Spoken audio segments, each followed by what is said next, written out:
Nitong nakaraang 10 araw ay naging magulo, masikip at mabagal ang pagpaparehistro ng mga bagong botante para sa 2013 barangay at SK elections. Base sa datos ng Commission on Elections o COMELEC Region 3, umabot na ng mahigit sa kalahating milyon ang nagparehistro para sa darating na eleksyon. Ang Pampanga ay nakapagtala ng new registrants na umabot sa 42,000 habang 78,000 naman sa SK. Habang ang lalawigan ng Tarlac ay nakapagtala ng mahigit sa 28,000 new registrants at mahigit sa 47 nagparehistro para sa Sangguniang Kabataan o SK elections. Habang nakapagtala naman ng Zambales ng mahigit sa 14,000 new registrants at halos 22,000 SK. Pinakamarami namang naitalang SK ang lalawigan ng Nueva Ecija na umabot sa mahigit 85,000.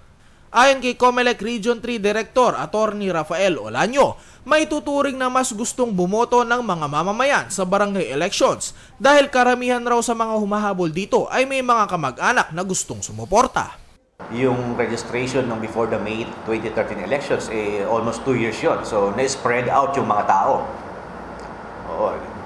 Samantalang ngayon, 10 days lang. Pangalawa siguro is because yung barangay elections kasi napaka-personal nun eh. Yung mga tumatakbong kandidato doon, neighbors talaga. Kasi bawat barangay may kandidato. So neighbors, relatives. So talagang grabe yung passion nila na makapagparehistro. Hindi na rin pinalawig ang registration period ng COMELEC, bagamat marami ang nagsasabi na kulang raw ang 10 araw para sa pagpaparehistro.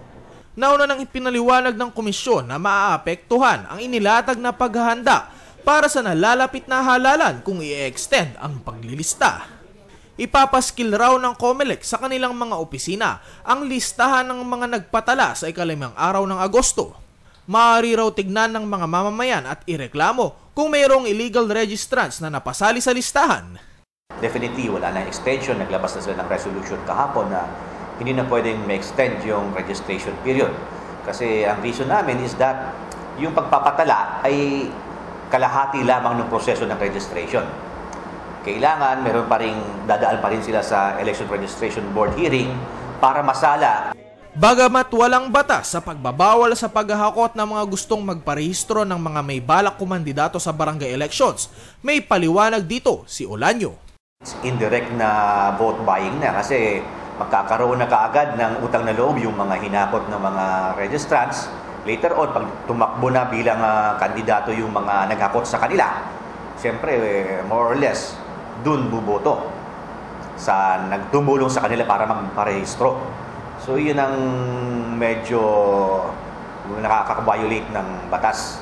May violation ng batas doon. Yung paghahakot, pagbibigay ng pera, pagbibigay ng pagkain para lang magparehistro. Ako po si Joshua Lansangan, alerto, alisto sa pagbabalita.